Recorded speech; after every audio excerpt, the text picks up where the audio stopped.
Each man must do his bit. Welcome to Public Interest. I'm here with David Arthur Granger. My name is Nicole Telford, and welcome to all the viewers across Guyana, regionally and internationally. Mr. Granger, a warm welcome to you. Thank you for having me on your program, Nicole.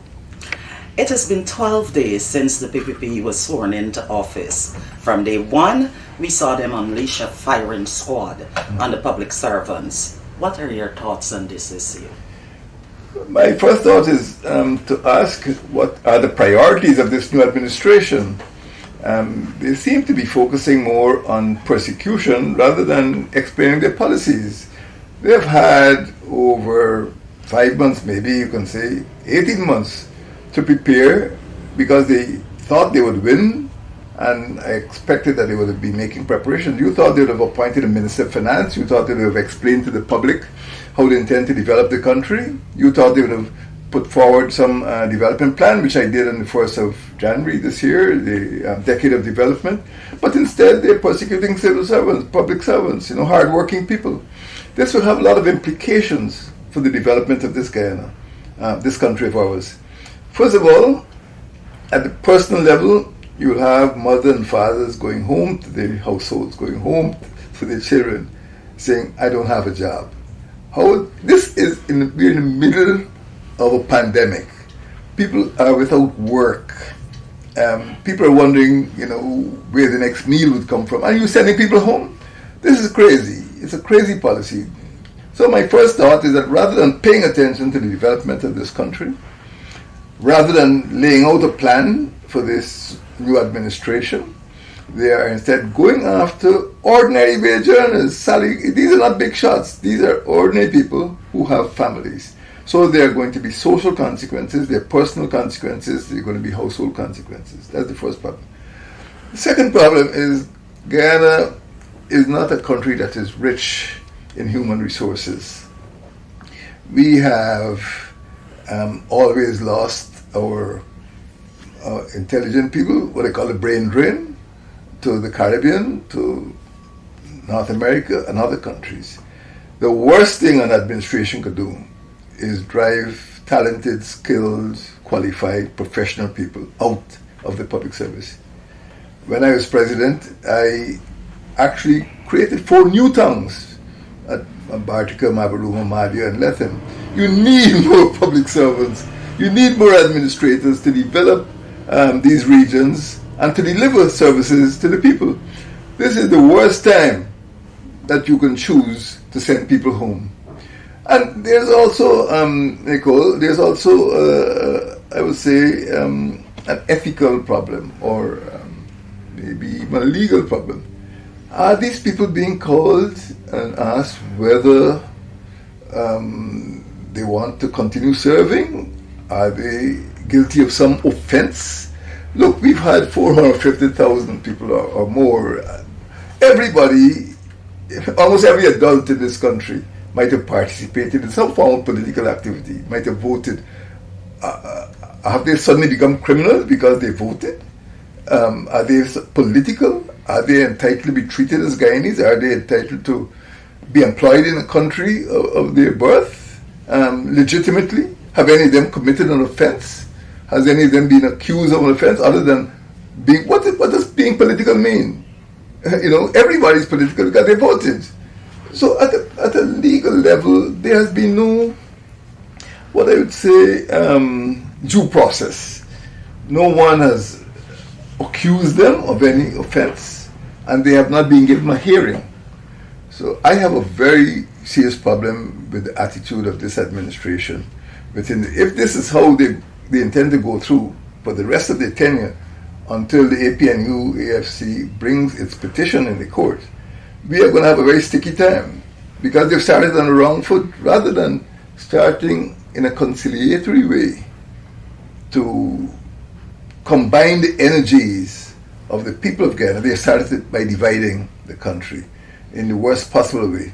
So at the national level, there are going to be very serious repercussions because in a flash, many ministries, many agencies, commissions and boards will be deprived of qualified people. there'll be no continuity in which there's a smooth flow of administration from one administration, one government to the next. Instead, there'll be disruption. People have already become fearful. Will I have a job next week? They're waiting on a letter. They don't know if they'll have a job in September, October, or whenever. So my thoughts are that, this PPP administration has started on the wrong foot, and they are doing great damage to the country, to public administration.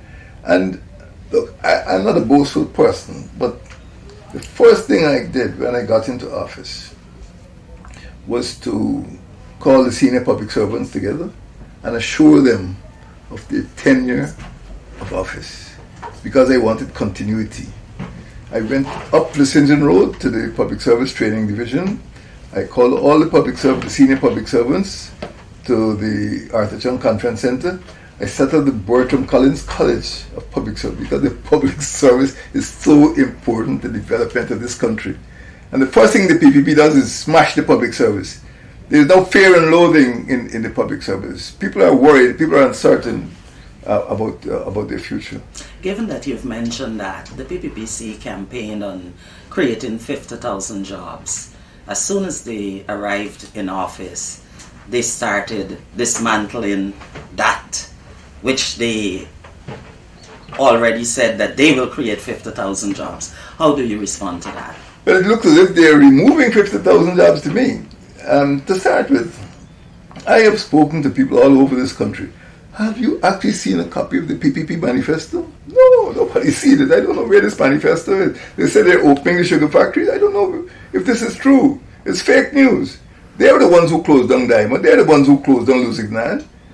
Even the unions are asking when are they going to open the sugar plantations again. They promised to reopen all the plantations that were closed.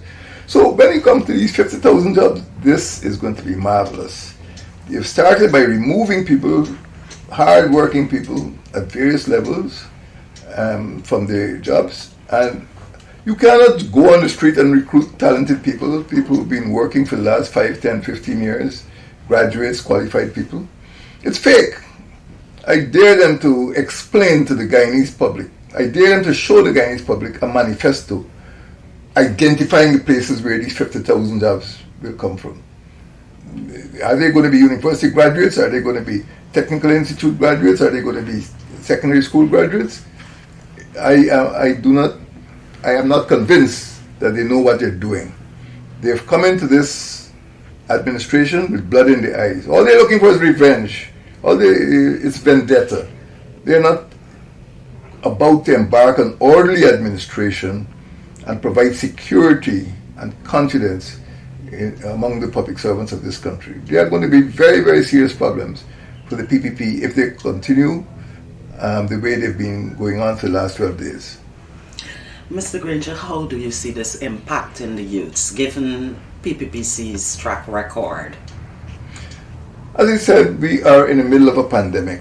Many young people are unable to go to work. Some have been working from home. And this is bad news. This is bad news for them. They're going to ask themselves, would I want to work in this type of government that is so reckless, so careless about the adults who are already working there? Is this a place that will give me security? Is this a place in which I can serve with confidence? Is this a place that welcomes talented young people? The answer would be no. I think young people will be afraid to work with the government, knowing that their jobs are always on the line. They may go to work one day and see the gates closed. That's happened in the office of the president. They may get an envelope next morning saying, your service is no longer required. So the PPP has made a terrible mistake, and they've sent the wrong message to young people who are looking to serve the government of Guyana or to serve in any public capacity. Life is very uncertain under the PPP. And I don't want to personalize the issue, but I was in the same position. I saw myself as a professional military officer. I was trained in Britain in 1966, a long time ago. And in 1992, October, when the PPP got in office, I was as I said, a professional military officer. I lived in Kampala, Ghana. And as soon as they settled down, they called me and said, my services are no longer required. I must clear my office. I applied to University of Ghana, and they said, my application on file. I was teaching at University of Ghana before. The moment the PPP got in, they put my application on file. I've never been able to get a job. I can teach at a foreign university.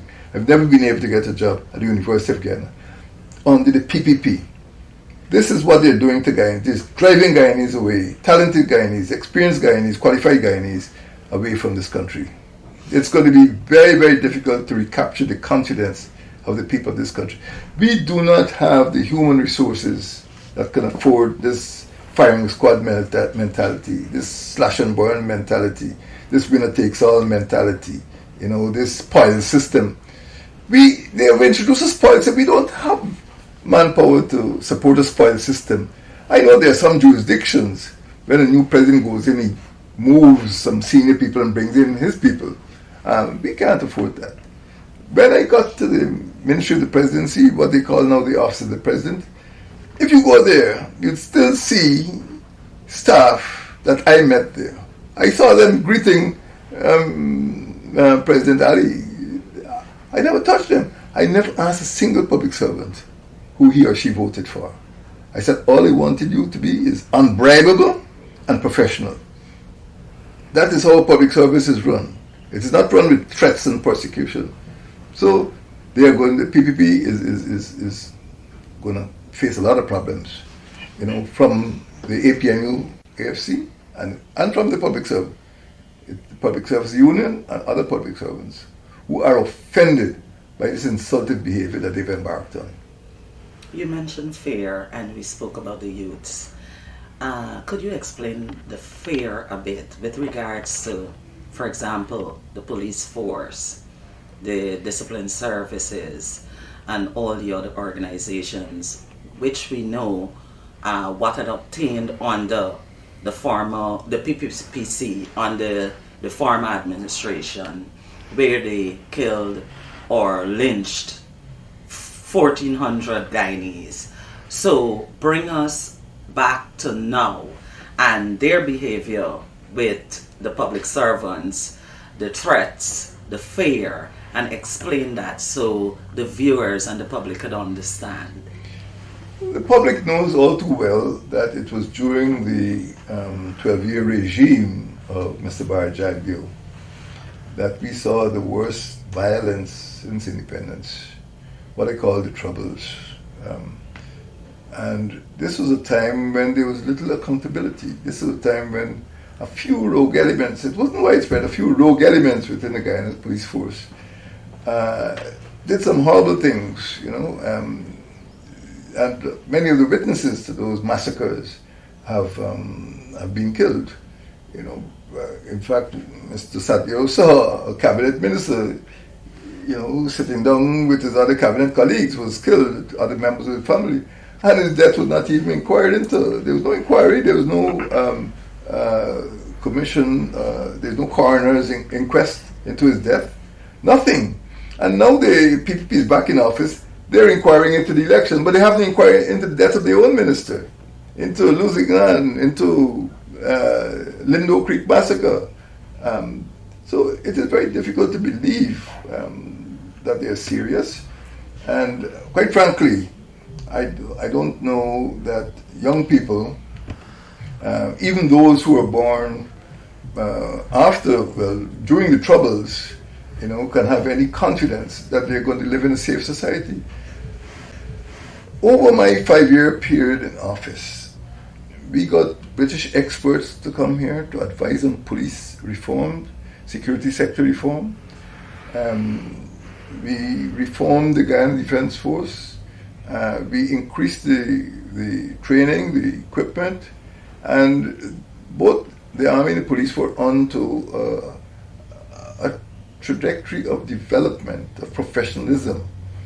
And you will not be able to secure this country unless you have professional defense and security forces. We reduced piracy to almost zero.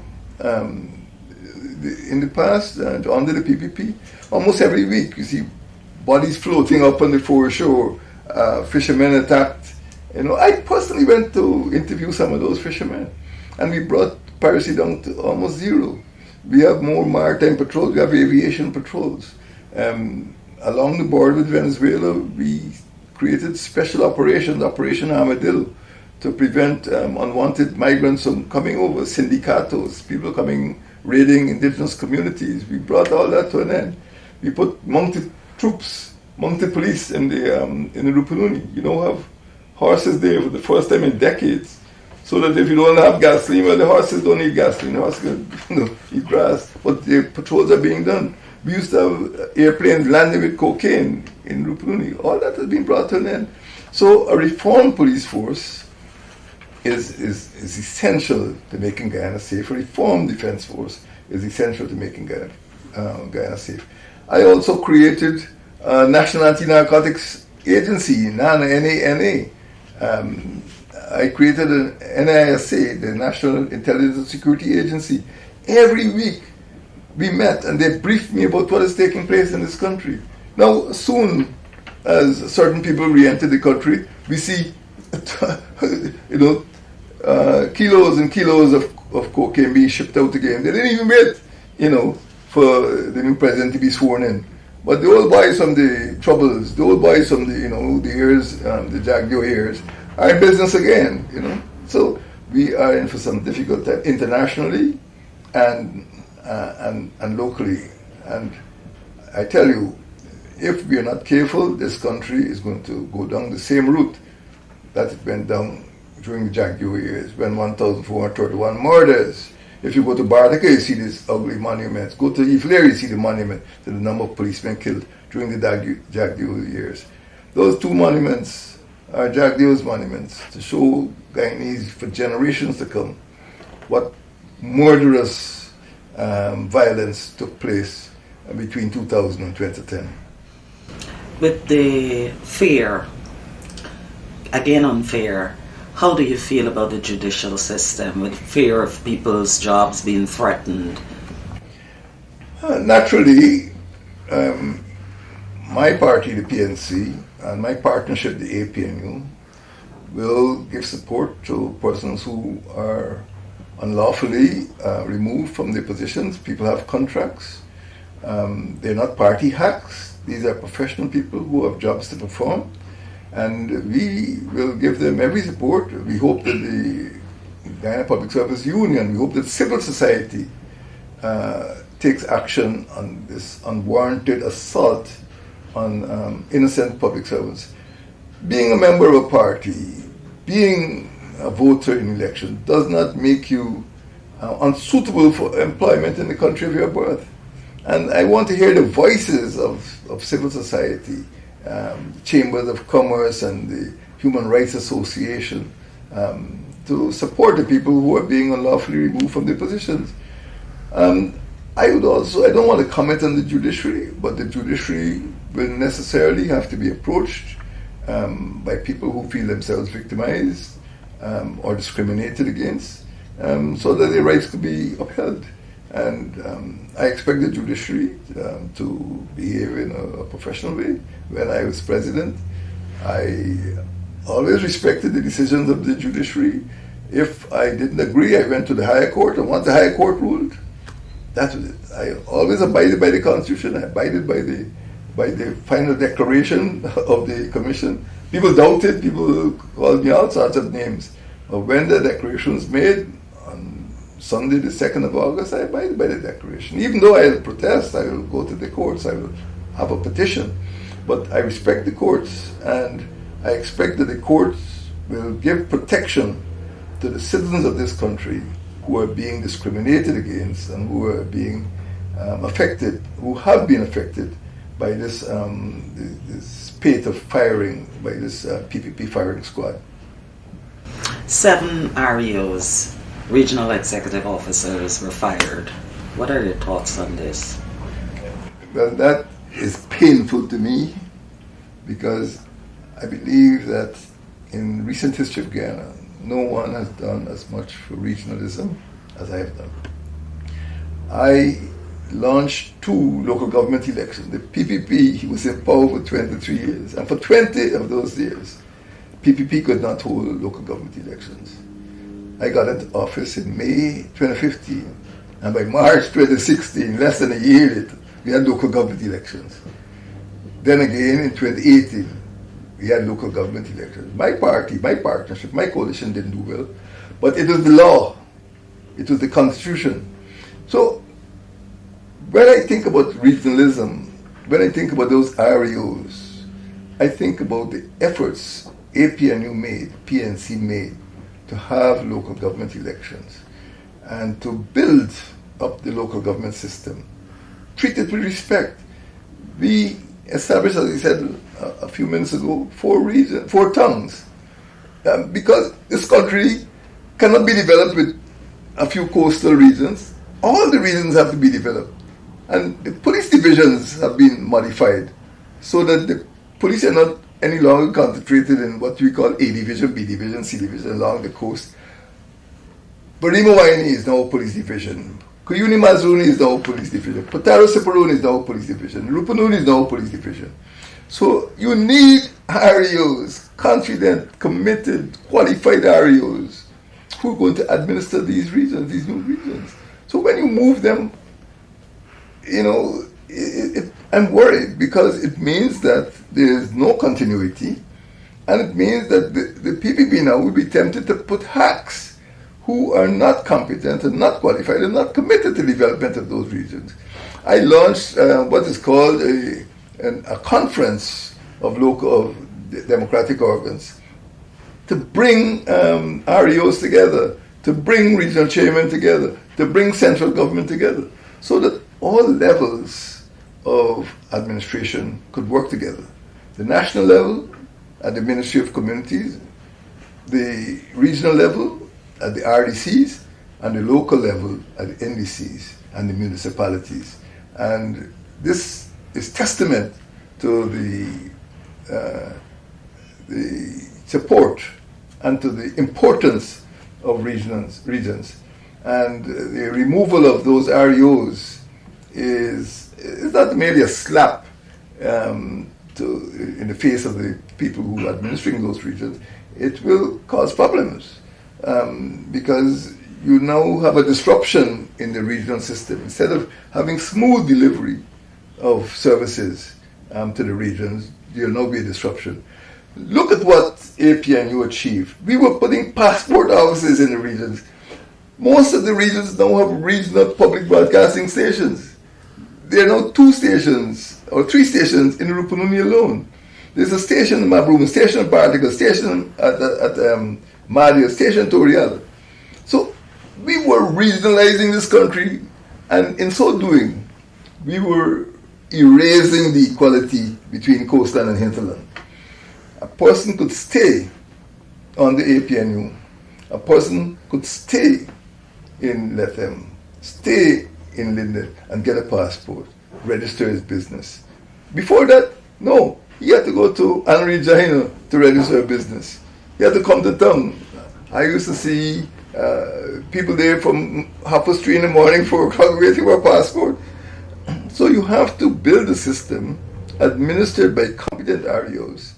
And this again, I cannot imagine how the PPP has made so many mistakes in 12 days. It's frightening. What is going to happen, over the next 12 weeks if this is how they started off?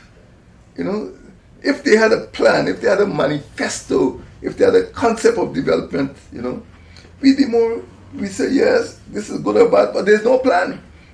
This is dangerous, like going in a minibus and the driver is unqualified. Now, up to now, I cannot understand how, after 12 days, there's no Minister of Finance. We, as you know, the APNU was prevented from having a budget by the ruling of the Caribbean Court of Justice in July last year. Normally, I would go to Parliament in October and November. That's when Jackie would bang on his desk. And remember that scene? But now, there's no desk to bang on. There's no budget. You don't know what's taking place. A quick follow-up. You mentioned local government election. Recently, the new local government minister, Nigel Darmlal, said local government elections is foremost on the agenda. Given the fact that we saw those boxes opened at Artichon Convention Center and what they revealed, will you be pushing for a clean list of electors? You asked me a very important question. The answer is yes. We realized that in 2019, we ought not to go into the elections with a voters list of 661,000 in a population of 750,000. That was a recipe for mischief. And only the PPP was pushing for the cessation of the house-to-house rule, and we wanted it continued. Unfortunately, the Election Commission brought it to an end in August 2019. Guyana will be in trouble if we go back into any form of election, local or general and regional, without a new list. We are pushing for that already because the anomalies that we discovered, the abuses, the irregularities, had their genesis in the corrupted list, the bloated list. So yes, we'll be pushing for a new list, and they have to start them because local government elections are only 16 months away. They're due in December 2021. So my partnership, we're already preparing for local government elections. I hope Mr. Darmlal is too, because we're not going to go into that election with a rotten list. That is where the mischief took place. That's where the dead people who are voting, that's where the migrants, all them packed up in the bloated list. Look at the number of people who actually voted compared with the so-called OLE. And you see that there is a whole play field of mischief. We have just about a few seconds remaining. But I'd like to get this in quickly. Over 750,000 people in Ghana, 217,000 voted for you. What do you have to say to them? Well, there's not quite 750,000, but what I would say is this. We work hard to deliver to the people of this country quality government. I believe that our first 5 years in office were successful. We had a lot of initiatives and we delivered a quality performance to the people of our country. We expected to be given the opportunity to continue that program. I would say do not lose hope, do not lose faith. Our goals remain the same, and we will return to government and we will deliver the quality of life you and your children expect. We will make Guyana a safe place, we will make Guyana an education nation, and we hope that once our petition is heard, we will get the opportunity to use that same petroleum money to give you a good quality of life. One more. COVID-19 and the Cultural Center. It has been 12 days since they've been in office. Minister of Public Health, or former Minister of Public Health, Valda Lawrence, made a great impact on the management of COVID-19. What do you have to say about hosting such an event in such confined spaces? It is unfortunate that Guyana had to see that performance. It's unfortunate that already, after 12 days, 2 ministers have already been tested positive. Months ago, my cabinet started to have video cabinet meetings by video conferencing. And to see that scene, I don't know if they feel they're bulletproof, but it is stupid to tell the general public to practice social distancing, to avoid crowds, and then do the opposite. So let us understand that you cannot disrupt government the way the PPP has attempted to disrupt government at all levels. They try to change everything at the same time. And that is a bitter lesson for the Guyanese people. I don't wish anybody ill, but the PPP must understand that government is a continuous process, and the people of Guyana expect leadership. And what we saw there was not leadership. What we saw there is disregard for the common good. Thank you, Mr. Granger, and thank you to the viewing public, and join us next Friday for another edition of The Public Interest.